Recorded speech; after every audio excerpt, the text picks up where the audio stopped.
ਦਿਹਾੜਾ ਹੈ। ਸੋ ਧੰਨ ਧੰਨ ਸਾਹਿਬ ਸ੍ਰੀ ਗੁਰੂ ਗ੍ਰੰਥ ਸਾਹਿਬ ਪਾਤਸ਼ਾਹ ਜੀ, ਸਾਹਿਬੇ ਕਮਾਲ ਦੋ ਜਹਾਂ ਕੇ ਵਾਲੀ, ਸਿੱਖ ਕੌਮ ਦੇ ਦਿਲਾਂ ਦੀ ਧੜਕਣ। ਧੰਨ ਧੰਨ ਸਾਹਿਬ ਸ੍ਰੀ ਗੁਰੂ ਗ੍ਰੰਥ ਸਾਹਿਬ ਪਾਤਸ਼ਾਹ ਜੀ ਦਾ ਅੱਜ ਪਹਿਲਾ ਪ੍ਰਕਾਸ਼ ਦਿਹਾੜਾ ਹੈ।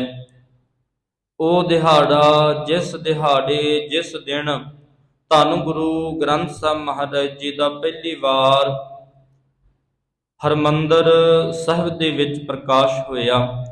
ਸਤਿਗੁਰੂ ਗੁਰੂ ਅਰਜਨ ਦੇਵ ਪਾਤਸ਼ਾਹ ਜੀ ਨੇ ਵੱਡੀ ਰਹਿਮਤ ਬਖਸ਼ਿਸ਼ ਕੀਤੀ। ਜੋ ਬਾਣੀ ਗੁਰੂ ਨਾਨਕ ਦੇਵ ਮਹਾਰਾਜ ਜੀ, ਗੁਰੂ ਅੰਗਦ ਪਾਤਸ਼ਾਹ, ਗੁਰੂ ਅਮਰਦਾਸ ਪਾਤਸ਼ਾਹ, ਗੁਰੂ ਰਾਮਦਾਸ ਪਾਤਸ਼ਾਹ ਜੀ ਦੀ ਲਿਖੀ ਹੋਈ ਸੀ ਅਤੇ ਉਸ ਤੋਂ ਉਪਰੰਤ ਗੁਰੂ ਅਰਜਨ ਦੇਵ ਪਾਤਸ਼ਾਹ ਜੀ ਨੇ ਆਪਣੀ ਬਾਣੀ ਐਡਿਟ ਕਰਕੇ ਧੰਨ ਗੁਰੂ ਗ੍ਰੰਥ ਸਾਹਿਬ ਮਹਾਰਾਜ ਜੀ ਦੀ ਸੰਪਾਦਨਾ ਕੀਤੀ। 30 ਰਾਗਾਂ ਦੇ ਵਿੱਚ ਗੁਰੂ ਗ੍ਰੰਥ ਸਾਹਿਬ ਮਹਾਰਾਜ ਜੀ ਦੀ ਉਸ ਵਕਤ ਸੰਪਾਦਨਾ ਹੋਈ। 30 ਰਾਗਾਂ ਦੇ ਵਿੱਚ ਬਾਣੀ ਅੰਕਿਤ ਕੀਤੀ ਗਈ ਤੇ ਉਸ ਵਕਤ ਧੰਨ ਗੁਰੂ ਗ੍ਰੰਥ ਸਾਹਿਬ ਮਹਾਰਾਜ ਜੀ ਦੇ 974 ਅੰਕ ਸਨ। ਸੋ ਭਾਈ ਗੁਰਦਾਸ ਜੀ ਨੂੰ ਸਤਿਗੁਰਾਂ ਨੇ ਲਿਖਾਰੀ ਲਾਇਆ। ਬਾਬਾ ਬੁੱਢਾ ਜੀ ਹੋਰਾਂ ਦੀ ਦੇਖ ਰੇਖ ਦੇ ਵਿੱਚ ਜਿੱਥੇ ਅੱਜ ਗੁਰਦੁਆਰਾ ਰਾਮਸਰ ਸਾਹਿਬ ਬਣਿਆ ਹੋਇਆ ਹੈ, ਬਾਬਾ ਦੀਪ ਸਿੰਘ ਜੀ ਦੇ ਸ਼ਹੀਦ ਗੰਜ ਦੇ ਨਾਲ ਜਿੱਥੇ ਬਾਬਾ ਦੀਪ ਸਿੰਘ ਜੀ ਦਾ ਪ੍ਰਕਰਮਾਂ ਦੇ ਵਿੱਚ ਪਾਵਨ ਸਥਾਨ ਬਣਿਆ ਹੈ, ਨਾਲ ਹੀ ਸਥਾਨ ਹੈ ਗੁਰਦੁਆਰਾ ਰਾਮਸਰ ਸਾਹਿਬ। ਸਤਿਗੁਰਾਂ ਨੇ ਇਸ ਪਾਵਨ ਸਥਾਨ ਤੇ ਬੈਠੇ ਇਹ ਮਹਾਨ ਕਾਰਜ ਸਤਿਗੁਰਾਂ ਨੇ ਕੀਤਾ।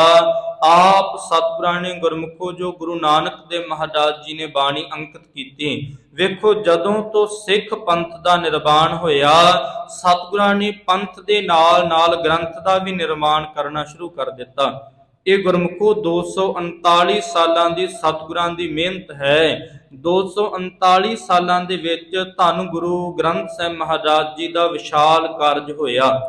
239 ਸਾਲਾਂ ਦੀ ਗੁਰਮੁਖੋ ਸਤਿਗੁਰਾਂ ਨੇ ਬਾਣੀ ਅੰਕਿਤ ਕੀਤੀ। ਧੰਨ ਗੁਰੂ ਗ੍ਰੰਥ ਸਾਹਿਬ ਮਹਾਰਾਜ ਜੀ ਦਾ ਫਿਰ ਕਿਸ ਤਰ੍ਹਾਂ 31 ਰਾਗ ਹੋਏ, ਕਿਸ ਤਰ੍ਹਾਂ ਗੁਰੂ ਗੋਬਿੰਦ ਸਿੰਘ ਮਹਾਰਾਜ ਜੀ ਨੇ ਫਿਰ ਸੰਪੂਰਨਤਾ ਕਰਵਾਈ। ਭਾਗਾਂ ਵਾਲਿਓ, ਜਦ ਪਹਿਲੀ ਵਾਰ ਗੁਰੂ ਅਰਜਨ ਦੇਵ ਮਹਾਰਾਜ ਜੀ ਨੇ ਬਾਣੀ ਸਾਰੀ ਐਡਿਟ ਕਰਕੇ, ਬਾਣੀ ਸਾਰੀ ਅੰਕਿਤ ਕਰਕੇ, ਕਿਉਂਕਿ ਇਤਨਾ ਜ਼ਿਆਦਾ ਸਮਾਂ ਨਹੀਂ ਵਿਸਥਾਰ ਦੇ ਵਿੱਚ ਸਤਿਗੁਰਾਂ ਦੇ ਇਸ ਪਾਵਨ ਇਤਿਹਾਸ ਨੂੰ ਵਿਚਾਰ ਸਕੀਏ। ਸਮਾਂ ਸੰਖੇਪ ਹੈ। ਸੰਖੇਪ ਰੂਪ ਮੇਨ ਪੁਆਇੰਟ ਆਪਾਂ ਸਾਂਝੇ ਕਰਨੇ ਨੇ। ਧੰਨ ਗੁਰੂ ਗ੍ਰੰਥ ਸਾਹਿਬ ਮਹਾਰਾਜ ਜੀ ਦੀ ਜਦ ਸੰਪਾਦਨਾ ਹੋ ਗਈ, ਸੰਪਾਦਨਾ ਤੋਂ ਬਾਅਦ ਗੁਰੂ ਅਰਜਨ ਦੇਵ ਪਾਤਸ਼ਾਹ ਜੀ ਜਿਤਨਾ ਸਮਾਂ ਗੁਰੂ ਗ੍ਰੰਥ ਸਾਹਿਬ ਮਹਾਰਾਜ ਜੀ ਪਹਿਲੋ ਨਾਮ ਆਦਿ ਗ੍ਰੰਥ ਸੀ, ਆਦਿ ਪੋਥੀ ਸਾਹਿਬ ਕਿਹਾ ਜਾਂਦਾ ਸੀ, ਤੋ ਗੁਰੂ ਅਰਜਨ ਦੇਵ ਪਾਤਸ਼ਾਹ ਜੀ ਵੇਖੋ ਕਿੰਨਾ ਸਤਿਕਾਰ, ਕਿੰਨਾ ਅਦਬ ਕਰਦੇ ਨੇ। ਜਦੋਂ ਸੰਪਾਦਨਾ ਹੋ ਗਈ, ਇੱਕ ਜਿਲਤ ਬੰਨੀ ਗਈ, ਬਾਣੀ ਸਾਰੀ ਇੱਕ ਜਿਲਤ ਦੇ ਵਿੱਚ ਅੰਕਿਤ ਕੀਤੀ ਗਈ ਤੇ ਭਾਗਾਂ ਵਾਲਿਓ, ਗੁਰੂ ਅਰਜਨ ਦੇਵ ਪਾਤਸ਼ਾਹ ਜੀ ਉਸ ਵਕਤ ਕੋਠਾ ਸਾਹਿਬ ਵਾਲੀ ਥਾਂ ਤੇ ਪਾਤਸ਼ਾਹ ਜੀ ਆਪ ਆਰਾਮ ਫਰਮਾਇਆ ਕਰਦੇ ਸਨ। ਸਤਿਗੁਰਾਂ ਨੇ ਸੋਹਣਾ ਨਵਾਂ ਪਲੰਘ ਤਿਆਰ ਕਰਵਾਇਆ, ਸੋਹਣਾ ਬਿਸਤਰ ਤਿਆਰ ਕਰਵਾਇਆ, ਵਿਛਾਈ ਕਰਵਾਈ ਗਈ ਤੇ ਗੁਰਮੁਖੋ ਧੰਨ ਗੁਰੂ ਆਦਿ ਪੋਥੀ ਦਾ ਉੱਥੇ ਬਿਰਾਜਮਾਨ ਕੀਤਾ ਗਿਆ। ਸ਼ਾਮਾਂ ਦੇ ਸਮੇਂ ਹਰ ਰੋਜ਼ ਆਦਿ ਪੋਥੀ ਦਾ ਇੱਥੇ ਬਿਰਾਜਮਾਨ ਕੀਤਾ ਜਾਂਦਾ ਹੈ। ਗੁਰੂ ਅਰਜਨ ਦੇਵ ਪਾਤਸ਼ਾਹ ਜੀ ਵੇਖੋ ਕਿੰਨਾ ਅਦਬ ਕਰਦੇ ਨੇ। ਪਾਤਸ਼ਾਹ ਜੀ ਨੂੰ ਸਿੱਖ ਕਹਿਣ ਲੱਗੇ, ਮਹਾਰਾਜ ਇੱਥੇ ਪਲੰਘ ਲਾ ਦਈਏ। ਪਾਤਸ਼ਾਹ ਜੀ ਕਹਿਣ ਲੱਗੇ, ਨਹੀਂ ਸਿੱਖੋ, ਗੁਰੂ ਗ੍ਰੰਥ ਸਾਹਿਬ ਮਹਾਰਾਜ ਜੀ ਦੇ ਬਰਾਬਰ ਨਹੀਂ, ਥੱਲੇ ਚਾਦਰ ਵਿਛਾ ਦਿਓ। ਅੱਜ ਵੀ ਭਾਗਾਂ ਵਾਲਿਓ, ਤੁਸੀਂ ਕੋਠਾ ਸਾਹਿਬ ਵਾਲੀ ਥਾਂ ਤੇ ਜਾ ਕੇ ਵੇਖੋ, ਜਿੱਥੇ ਗੁਰੂ ਗ੍ਰੰਥ ਸਾਹਿਬ ਮਹਾਰਾਜ ਜੀ ਦਾ ਸੁਗਾਸਨ ਸਾਹਿਬ ਹੈ, ਜਿੱਥੇ ਸਤਿਗੁਰੂ ਜੀ ਬਿਰਾਜਮਾਨ ਹੁੰਦੇ ਨੇ, ਆਰਾਮ ਫਰਮਾਉਂਦੇ ਨੇ, ਤੇ ਭਾਗਾਂ ਵਾਲਿਓ ਥੱਲੇ ਇੱਕ ਚਾਦਰ ਵਿਛੀ ਹੈ, ਅੱਜ ਵੀ ਵਿਛੀ ਹੈ। ਉਹ ਤਾਂ ਵਿਛੀ ਹੈ, ਗੁਰੂ ਅਰਜਨ ਦੇਵ ਮਹਾਰਾਜ ਜੀ ਦੀ ਨਿਮਰਤਾ ਦਾ ਉਹ ਪ੍ਰਤੀਕ ਹੈ। ਗੁਰੂ ਅਰਜਨ ਦੇਵ ਪਾਤਸ਼ਾਹ ਜੀ ਦੀ ਸਤਿਕਾਰ ਦਾ ਉਹ ਪ੍ਰਤੀਕ ਹੈ। ਸਤਿਗੁਰੂ ਜੀ ਬਾਣੀ ਦਾ ਕਿੰਨਾ ਅਦਬ ਕਰਦੇ ਸਨ। ਸਤਿਗੁਰੂ ਗੁਰੂ ਗ੍ਰੰਥ ਸਾਹਿਬ ਮਹਾਰਾਜ ਜੀ ਦਾ ਗੁਰਮੁਖੋ ਦੂਸਰੇ ਦਿਨ ਪ੍ਰਕਾਸ਼ ਕਰਨਾ ਹੈ ਤੇ ਸਤਿਗੁਰੂ ਜੀ ਸਾਰੀ ਰਾਤ ਗੁਰੂ ਨੂੰ ਨੀਂਦ ਨਹੀਂ ਆਈ। ਸਾਰੀ ਰਾਤ ਪਾਤਸ਼ਾਹ ਜੀ ਇਹ ਵਿਚਾਰਾਂ ਕਰਦੇ ਰਹੇ, ਪ੍ਰਕਾਸ਼ ਕਿਵੇਂ ਕਰਨਾ ਹੈ, ਵਿਉਂਤਬੰਦੀ ਸਤਿਗੁਰੂ ਜੀ ਬਣਾਉਂਦੇ ਰਹੇ। ਤੋ ਗੁਰਮੁਖੋ ਅੰਮ੍ਰਿਤ ਵੇਲਾ ਹੋਇਆ। ਸਤਿਗੁਰਾਂ ਨੇ ਬਾਬਾ ਬੁੱਢਾ ਜੀ ਨੂੰ ਪਾਸ ਬੁਲਾਇਆ। ਕਹਿਣ ਲੱਗੇ, ਤੁਹਾਡੇ ਤੋਂ ਪਵਿੱਤਰ ਸੀਸ ਕੋਈ ਹੋ ਨਹੀਂ ਸਕਦਾ। ਤੁਸੀਂ ਗੁਰੂ ਗ੍ਰੰਥ ਸਾਹਿਬ ਮਹਾਰਾਜ ਜੀ ਆਪਣੇ ਸਿਰ ਤੇ ਚੁੱਕੋ, ਬਿਰਾਜਮਾਨ ਆਪਣੇ ਸਿਰ ਤੇ ਕਰੋ। ਬਾਬਾ ਬੁੱਢਾ ਜੀ ਗੁਰਮੁਖੋ ਹੱਥ ਜੋੜ ਕੇ ਗੁਰੂ ਅਰਜਨ ਦੇਵ ਪਾਤਸ਼ਾਹ ਜੀ ਦੇ ਚਰਨਾਂ ਵਿੱਚ ਖੜ ਗਏ। ਕਹਿਣ ਲੱਗੇ, ਪਾਤਸ਼ਾਹ ਜੀ, ਤੁਸੀਂ ਗੁਰੂ ਕੀ ਪੰਜਵੀਂ ਜੋਤ ਹੋ। ਤੁਹਾਡੇ ਤੋਂ ਪਵਿੱਤਰ ਇਸ ਦੁਨੀਆ ਜਹਾਨ ਤੇ ਕੋਈ ਹੋ ਨਹੀਂ ਸਕਦਾ, ਕਿਉਂਕਿ ਸਤਿਗੁਰਾਂ ਦੀ ਬਾਣੀ ਕਹਿ ਰਹੀ ਹੈ, ਜਪਿਓ ਜਿਨ ਅਰਜਨ ਦੇਵ ਗੁਰੂ, ਫਿਰ ਸੰਕਟ ਜੋਨ ਗਰਭ ਨਾ ਆਇਓ। ਜਿਨ੍ਹਾਂ ਨੇ ਪਿਆਰ ਦੇ ਨਾਲ ਗੁਰੂ ਅਰਜਨ ਦੇਵ ਪਾਤਸ਼ਾਹ ਜੀ ਨੂੰ ਜਪਿਆ, ਉਹ ਸੰਕਟ ਵਿੱਚ ਨਹੀਂ ਪੈਂਦੇ, ਉਹ ਦੁੱਖਾਂ ਵਿੱਚ ਨਹੀਂ ਪੈਂਦੇ। ਪਾਤਸ਼ਾਹ ਜੀ ਕਹਿ ਰਹੇ ਹਨ, ਉਹ ਗਰਭ ਜੂਨੀ ਵਿੱਚ ਨਹੀਂ ਪੈਂਦੇ, ਜੰਮਣ ਮਰਨ ਤੋਂ ਨਿਕਲ ਜਾਂਦੇ ਨੇ, ਜੰਮਣ ਮਰਨ ਤੋਂ ਬਚ ਜਾਂਦੇ ਨੇ। ਬਾਬਾ ਬੁੱਢਾ ਜੀ ਹੱਥ ਜੋੜ ਕੇ ਕਹਿਣ ਲੱਗੇ, ਮਹਾਰਾਜ, ਤੁਸੀਂ ਗੁਰੂ ਕੀ ਜੋਤ ਹੋ, ਅਕਾਲ ਪੁਰਖ ਪਰਮਾਤਮਾ ਵਾਹਿਗੁਰੂ ਜੀ ਨਾਰਾਇਣ ਆਪ ਹਾਜ਼ਰ ਨਾਜ਼ਰ ਹੋ। ਗੁਰੂ ਅਰਜਨ ਦੇਵ ਪਾਤਸ਼ਾਹ ਜੀ ਕਹਿਣ ਲੱਗੇ, ਵੇਖੋ ਕਿੰਨਾ ਅਦਬ ਆਪਣੇ ਸਿੱਖਾਂ ਨੂੰ ਦੇ ਰਹੇ ਨੇ। ਬਾਬਾ ਬੁੱਢਾ ਜੀ ਨੂੰ ਕਹਿਣ ਲੱਗੇ, ਤੁਸੀਂ 4 ਗੁਰੂ ਸਾਹਿਬਾਨਾਂ ਦੀ ਸੰਗਤ ਕੀਤੀ ਹੈ, ਹੁਣ ਵੀ ਸੰਗਤਾਂ ਨੂੰ ਨਿਹਾਲ ਕਰ ਰਹੇ ਹੋ। ਆਪ ਗੁਰੂ ਗ੍ਰੰਥ ਸਾਹਿਬ ਮਹਾਰਾਜ ਜੀ ਆਦਿ ਗ੍ਰੰਥ ਆਪਣੇ ਸਿਰ ਤੇ ਚੁੱਕੋ। ਬਾਬਾ ਬੁੱਢਾ ਜੀ ਨੇ ਧੰਨ ਗੁਰੂ ਗ੍ਰੰਥ ਸਾਹਿਬ ਮਹਾਰਾਜ ਜੀ ਦਾ ਆਦਿ ਪੋਥੀ ਦਾ ਸਰੂਪ ਆਪਣੇ ਸਿਰ ਤੇ ਚੁੱਕਿਆ। ਗੁਰੂ ਅਰਜਨ ਦੇਵ ਪਾਤਸ਼ਾਹ ਜੀ ਚੌਰ ਸਾਹਿਬ ਦੀ ਸੇਵਾ ਨਿਭਾ ਰਹੇ ਨੇ। ਸਿੱਖ ਅਦਬ ਸਤਕਾਰ ਦੇ ਨਾਲ ਸਤਿਗੁਰਾਂ ਦਾ ਪਾਵਨ ਸਰੂਪ ਹਰਮੰਦਰ ਸਾਹਿਬ ਵਾਲੀ ਥਾਂ ਤੇ ਲੈ ਕੇ ਆਏ ਤੇ ਗੁਰਮੁਖੋ ਜਦ ਸੋਹਣਾ ਪੀੜਾ ਤਿਆਰ ਕਰਵਾਇਆ ਗਿਆ, ਪਲੰਗ ਤਿਆਰ ਕਰਵਾਇਆ ਗਿਆ, ਜਿੱਥੇ ਗੁਰੂ ਗ੍ਰੰਥ ਸਾਹਿਬ ਮਹਾਰਾਜ ਜੀ ਦਾ ਪ੍ਰਕਾਸ਼ ਹੋਣਾ ਸੀ।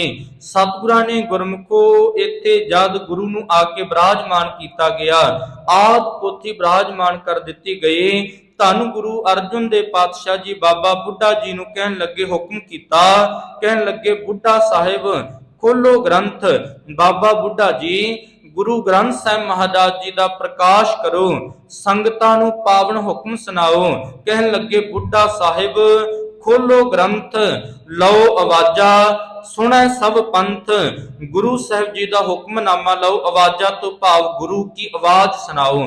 ਭਾਗਾਂ ਵਾਲਿਓ, ਜੋ ਗੁਰੂ ਦਾ ਹੁਕਮ ਅਸੀਂ ਲੈਨੇ ਹਾਂ, ਸਤਿਗੁਰਾਂ ਦਾ ਹੁਕਮ ਅਸੀਂ ਸੁਣਦੇ ਹਾਂ, ਇਹ ਗੁਰੂ ਕੀ ਆਵਾਜ਼ ਹੈ, ਇਹ ਗੁਰੂ ਕੀ ਬਾਣੀ ਹੈ। ਕਈ ਵਾਰ ਮੁੱਖ ਵਾਕ ਵੀ ਕਿਹਾ ਜਾਂਦਾ ਹੈ, ਹੁਕਮਨਾਮਾ ਵੀ ਕਿਹਾ ਜਾਂਦਾ ਹੈ। ਹੁਕਮਨਾਮਾ ਤੋਂ ਭਾਵ ਸਤਿਗੁਰਾਂ ਦਾ ਹੁਕਮ, ਮੁੱਖ ਵਾਕ ਤੋਂ ਭਾਵ ਸਤਿਗੁਰਾਂ ਦੇ ਮੁਖ ਤੋਂ ਨਿਕਲਿਆ ਹੋਇਆ ਵਾਕ। ਆਵਾਜ਼ਾਂ ਤੋਂ ਭਾਵ ਸਤਿਗੁਰੂ ਜੀ ਕਹਿਣ ਲੱਗੇ, ਗੁਰੂ ਕੀ ਆਵਾਜ਼ ਸੁਣਾਓ। ਤੇ ਭਾਗਾਂ ਵਾਲਿਓ, ਜਦੋਂ ਹੁਕਮ ਹੁੰਦਾ ਹੋਵੇ, ਅਸੀਂ ਬੜੇ ਅਦਬ ਦੇ ਨਾਲ, ਸਤਿਕਾਰ ਦੇ ਨਾਲ ਬੈਠ ਕੇ ਗੁਰੂ ਦਾ ਹੁਕਮ ਸੁਣੀਏ, ਨਾ ਕਿ ਉਸ ਵਕਤ ਪਰਕਰਮਾ ਕਰੀਏ ਜਾਂ ਆਸੇ ਪਾਸੇ ਤੁਰੀਏ। ਗੁਰੂ का ਹੁਕਮ ਸਿੱਖ ਲਈ ਹੀਰੇ ਜਵਾਹਰਾਤਾਂ ਤੋਂ ਵੀ ਕੀਮਤੀ ਹੈ। ਗੁਰੂ का ਹੁਕਮ ਇੱਕ ਇੱਕ ਲਫ਼ਜ਼ ਭਾਗਾਂ ਵਾਲਿਓ ਸਿੱਖ ਵਾਸਤੇ ਬੜਾ ਕੀਮਤੀ ਹੈ। ਆਪਣੇ ਹਿਰਦੇ ਅੰਦਰ ਇਸੇ ਗੁਰੂ ਕੇ ਪਾਵਨ ਹੁਕਮ ਨੂੰ ਵਸਾਉਣਾ ਹੈ। ਗੁਰੂ ਅਰਜਨ ਦੇਵ ਪਾਤਸ਼ਾਹ ਜੀ ਕਹਿਣ ਲੱਗੇ, ਗੁਰੂ ਗ੍ਰੰਥ ਸਾਹਿਬ ਮਹਾਰਾਜ ਜੀ ਦਾ ਪ੍ਰਕਾਸ਼ ਕਰੋ, ਆਦਿ ਪੋਥੀ ਦਾ ਪ੍ਰਕਾਸ਼ ਕਰੋ, ਸੰਗਤਾਂ ਨੂੰ ਹੁਕਮ ਸੁਣਾਓ। ਗੁਰਮੁਖੋ ਪ੍ਰਕਾਸ਼ ਕੀਤਾ ਗਿਆ। ਸੰਗਤਾਂ ਨੂੰ ਹੁਕਮ ਜਦੋਂ ਲੈ ਕੇ ਬਾਬਾ ਬੁੱਢਾ ਜੀ ਨੇ ਹੁਕਮ ਸੁਣਾਇਆ, ਹੁਕਮ ਆਇਆ ਸੂਹੀ ਰਾਗ ਦੇ ਅੰਦਰ, ਸੰਤਾਂ ਕੇ ਕਾਰਜ ਆਪ ਖਲੋਇਆ, ਹਰ ਕੰਮ ਕਰਾਵਣ ਆਇਆ ਰਾਮ। ਭਾਗਾਂ ਵਾਲਿਓ, ਉਹ ਪਹਿਲਾ ਲਫ਼ਜ਼, ਪਹਿਲਾ ਸ਼ਬਦ ਜੋ ਆਇਆ ਸੀ, ਇਹ ਪਾਵਨ ਸ਼ਬਦ ਪਹਿਲਾ ਆਇਆ ਸੀ। ਧੰਨ ਗੁਰੂ ਗ੍ਰੰਥ ਸਾਹਿਬ ਮਹਾਰਾਜ ਜੀ ਦੇ, ਧੰਨ ਗੁਰੂ ਗ੍ਰੰਥ ਅਰਜਨ ਦੇਵ ਪਾਤਸ਼ਾਹ ਜੀ ਨੇ ਆਦਿ ਪੋਥੀ ਦੀ ਸੰਪੂਰਨਤਾ ਕਰਾ ਕੇ ਪਹਿਲੀ ਵਾਰ 1604 ਦੇ ਵਿੱਚ ਪ੍ਰਕਾਸ਼ ਹੋਇਆ। ਸੰਪੂਰਨਤਾ ਦਿਵਸ ਸਤਿਗੁਰਾਂ ਦਾ ਹੈ 1706 ਦੇ ਵਿੱਚ, ਜਦੋਂ ਗੁਰੂ ਗੋਬਿੰਦ ਸਿੰਘ ਪਾਤਸ਼ਾਹ ਜੀ ਨੇ ਸੰਪੂਰਨਤਾ ਕਰਾਈ। ਦਮਦਮਾ ਸਾਹਿਬ ਦੀ ਧਰਤੀ ਤੇ ਪੌਣਾ ਸਾਲ ਗੁਰਮੁਖੋ ਪੂਰਾ ਸੰਪੂਰਨਤਾ ਤੇ ਲੱਗਿਆ। ਪੌਣੇ ਸਾਲ ਦੇ ਵਿੱਚ ਗੁਰੂ ਗੋਬਿੰਦ ਸਿੰਘ ਮਹਾਰਾਜ ਜੀ ਨੇ ਸੰਪੂਰਨਤਾ ਕਰਾਈ ਤੇ ਫਿਰ ਸਿੱਖਾਂ ਦੇ ਮਨ ਅੰਦਰ ਖਿਆਲ ਉੱਠਦਾ ਹੈ, ਪ੍ਰਕਾਸ਼ ਪਹਿਲਾਂ ਹੋਇਆ, ਸੰਪੂਰਨਤਾ ਬਾਅਦ ਹੋਈ। ਪਹਿਲੋ ਗੁਰਮੁਖੋ 5 ਗੁਰੂ ਸਾਹਿਬਾਨਾਂ ਦੀ ਬਾਣੀ ਸੀ, ਜਦੋਂ ਗੁਰੂ ਅਰਜਨ ਦੇਵ ਮਹਾਰਾਜ ਜੀ ਨੇ ਅੰਕਿਤ ਕਰਵਾਈ। 5 ਗੁਰੂ ਸਾਹਿਬਾਨਾਂ ਦੀ ਬਾਣੀ ਸੀ। ਉਸ ਤੋਂ ਬਾਅਦ ਭਾਗਾਂ ਵਾਲਿਓ, ਗੁਰੂ ਗੋਬਿੰਦ ਸਿੰਘ ਮਹਾਰਾਜ ਜੀ ਜਦ ਕਰਤਾਰਪੁਰ ਬੀੜ ਲੈਣ ਵਾਸਤੇ ਭੇਜਿਆ, ਤੇ ਧੀਰ ਮੱਲੀਆਂ ਦੇ ਵੰਸ਼ਜਾਂ ਨੇ ਕਹਿ ਦਿੱਤਾ, ਜੇ ਗੁਰੂ ਗੋਬਿੰਦ ਸਿੰਘ ਆਪ ਇਤਨਾ ਸਮਰੱਥ ਹੈ ਤੇ ਆਪ ਬਾਣੀ ਅੰਕਿਤ ਕਰ ਲਵੇ, ਆਪ ਉਚਾਰਨ ਕਰ ਲਵੇ, ਫਿਰ ਸਾਡੇ ਤੇ ਕਿਉਂ ਸਰੂਪ ਮੰਗਦੇ ਨੇ। ਜੋ ਗ੍ਰੰਥ ਗੁਰੂ ਅਰਜਨ ਦੇਵ ਪਾਤਸ਼ਾਹ ਜੀ ਨੇ ਲਿਖਵਾਇਆ ਸੀ 974 ਅੰਗ ਗੁਰਮੁਖੋ, ਉਹ ਅੱਜ ਵੀ ਕਰਤਾਰਪੁਰ ਦੀ ਧਰਤੀ ਤੇ ਧੀਰ ਮੱਲੀਆਂ ਦੇ ਵੰਸ਼ਜ ਕੋਲ ਅੰਕਿਤ ਹੈ। ਅੱਜ ਵੀ ਉਹ ਹਾਜ਼ਰ ਨਾਜ਼ਰ ਨੇ।